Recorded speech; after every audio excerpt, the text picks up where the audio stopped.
So let me talk a little bit about how we or I see fatigue. So there's a relationship between fatigue and energy. As fatigue goes up, energy goes down, and vice versa. As fatigue goes down, energy goes up. And how I tend to explain energy is it's like money, and you can only spend it once, and where you spend it is really important. We have to learn how to save money. We need to learn how to save energy, conserve energy, so that we can speculate to accumulate so we can get more. And it's not a case of just working harder, spending more money. We have to be a little bit more strategic, and we have to learn how to save your energy in some places in order to use it strategically to build your body back up again. So the first slide I'm going to show you is from some physios called Physios for ME, and they've come up with this algorithm based on their understanding, their knowledge of the current situation. So it says that people who have COVID have the typical symptoms, the breathing difficulties, central and peripheral fatigue, muscle pain. The initial management is rest, drink plenty, healthy diet, sleep, maintain mobility, keep activity low, because you're using your energy elsewhere. You're using your energy in your immune system to fight off this horrible virus. And then up to 6 weeks after your initial experience of COVID, we suspect that up to 10% of patients will develop post-viral symptoms. That's the symptoms of fatigue, flare up in the symptoms, unable to get back or maintain previous levels of activity, some cognitive problems, unrefreshing sleep or hypersomnia, too much sleep, and orthostatic intolerance, which is when you stand up, you feel faint, lightheaded, so you sit down again. So that's one of the reasons why Julia has already mentioned drinking plenty of water to fill your body up with fluid, to fill your volumes. And the management here is recommended by Physios for ME is what we would recommend now: rest, convalescence, not pushing through. And I think the urge is when you want to get better, if you want to be fitter, to push on through, to work harder. And this is a real tricky situation in that won't work in these circumstances. It's all about rest and good quality rest. Manage your pacing for both your cognitive and your physical activities. Aim to avoid the symptoms and conserve energy, and prioritize nutrition, prioritize sleep management. So there's lots of lifestyle management, lifestyle medicine coming in: nutrition, sleep, avoid stress, and gradual exercise. Hopefully by convalescing and resting and taking on sort of changing your strategies a little bit more, your symptoms will start to alleviate. The next thing I'd like to discuss or talk about is exercise intolerance. So we know there has been an event, COVID. You've experienced COVID, you've had a COVID infection, virus, and it has flawed you, it has depleted you.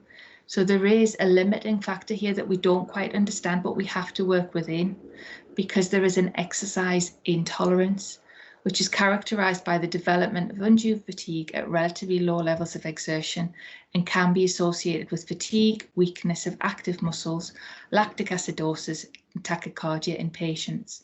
So that is that horrible burning sensation you may feel, and tachycardia is just when your heart rate increases, and that we know is at low levels of exertion, levels that are foreign, that normally you could manage that no problem at all, but we suspect there's a limiting factor, something that's presenting itself as an exercise intolerance. So just exercising as you would normally isn't going to work in these circumstances. And this is, we suspect, why. Our bodies are made up of lots of different systems, and those systems work together to maintain an equilibrium. So a balance between all those different systems. And in most people, those systems have different capacities, different abilities, different skills, but they all work together to maintain this steady state. Now, what we understand is that with the COVID infection, it's affected your respiratory system. So that respiratory system isn't working the way it would do normally. It's been depleted. That's your limiting factor. That might be one of the reasons why there is an exercise intolerance.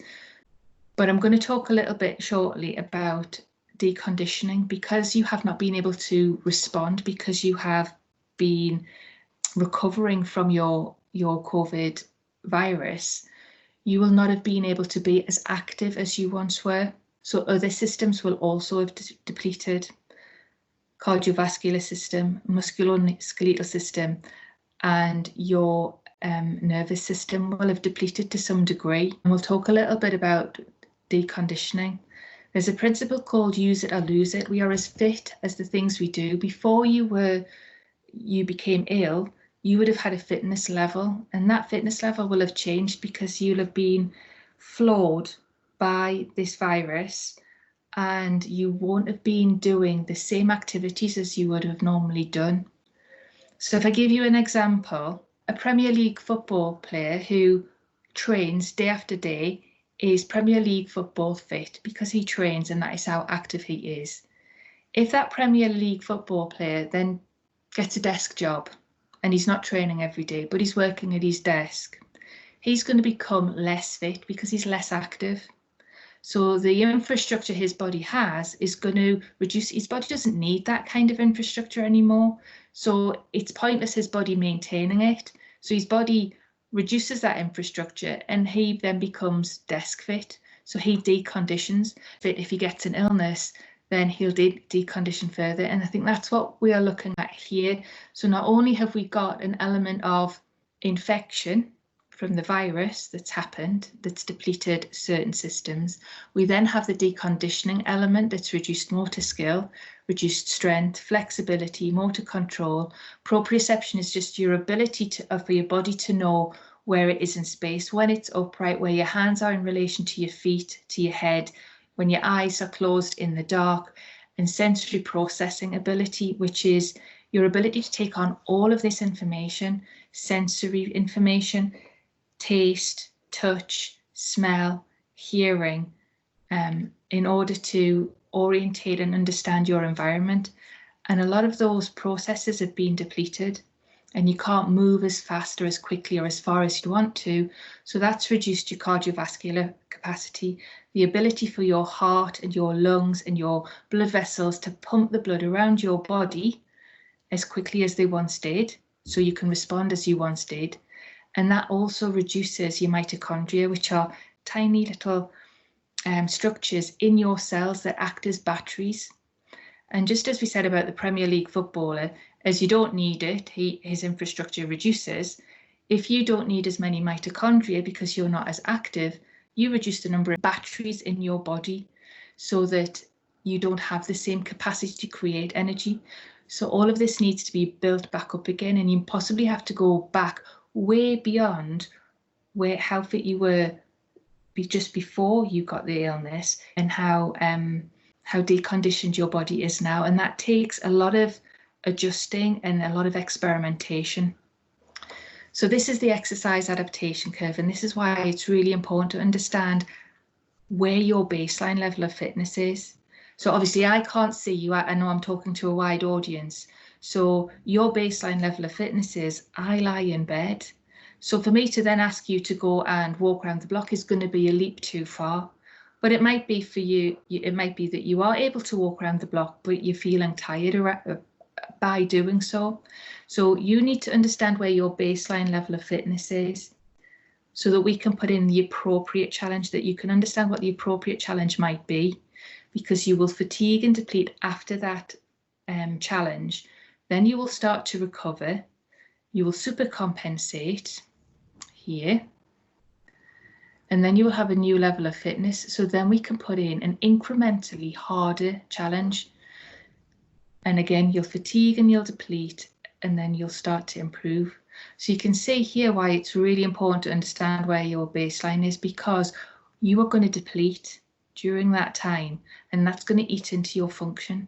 So that's why it's really important. If you are currently pretty much in your bed, that challenge has to be very, very small but important. So it might be something like you sit on the edge of your bed for 5 minutes and then you go back to bed, and that will be enough. It will work on all the structures that need to help you be upright. Then you can go back to bed and you can rest and recover.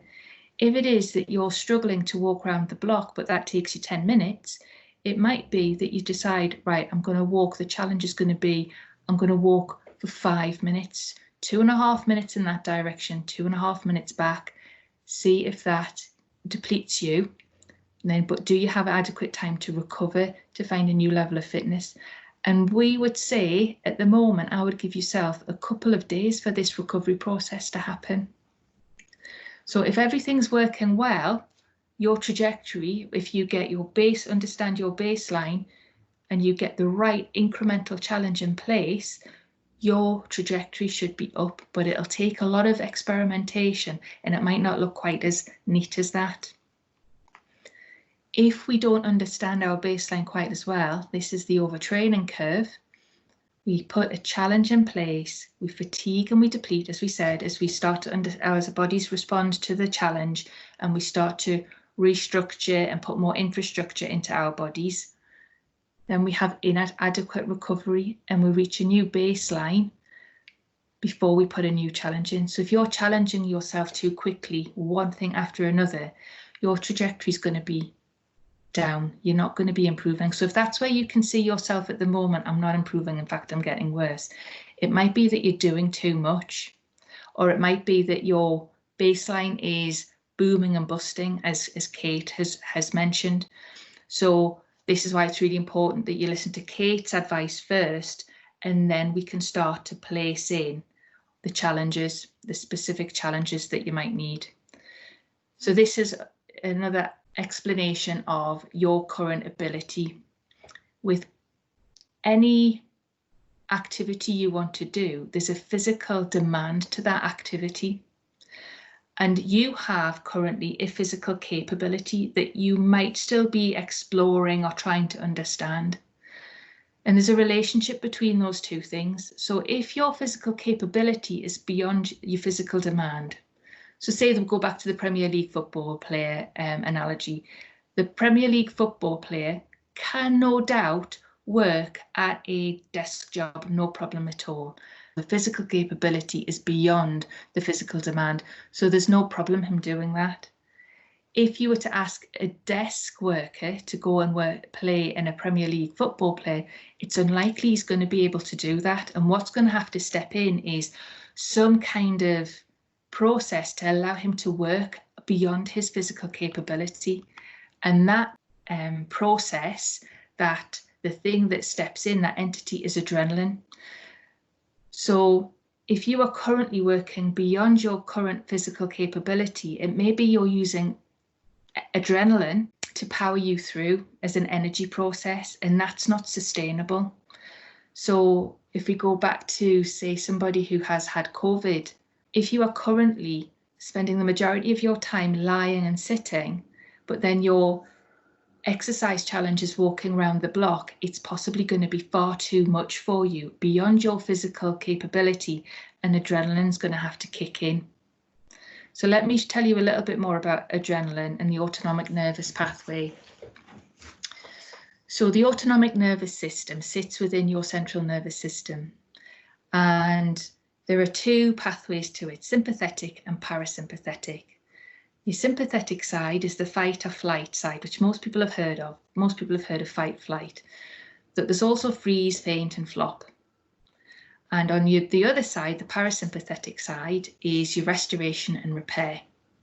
Now, these work as switches. You're either one side or your other, but you're very rarely both of them together. In fact, you're not. And if you have had a COVID infection, no doubt you'd have been using some adrenaline to fight that infection. So that would have been, it will increase your breathing, increase your heart rate, increase your blood pressure, increase your muscle tension, because you're preparing to fight an infection and to improve yourself. And sometimes we get stuck in that pathway. Now, the sympathetic phase of your autonomic nervous system occurs during times of high stress. That could be emotional, which I'm sure you'll be feeling emotional stress at the moment because you're unwell. It could be physical, which might be because you're deconditioned, because you've not been able to move the way you've wanted to do for a period of months. And it might be physiological because your respiratory system isn't quite working the way you want it to be at the moment. It's not able to work within the demands that you're asking of it. So it might be that you're spending a lot of time in fight or flight. And this When you're in fight or flight, blood is diverted from less necessary systems such as digestion, reproduction, and immune system, and we need these systems to work. So where we need you to be at the moment is over in parasympathetic side of the nervous system. Decreased breathing, decreased heart rate, decreased blood pressure, muscle relaxation. Relaxed muscles are soft and allow blood to flow through them so they can get the nutrients they need. Now, this phase happens when you're relaxed, but not necessarily asleep. And this is where restoration and repair happens. Restoration and repair happens when you're accessing your parasympathetic side of the nervous system.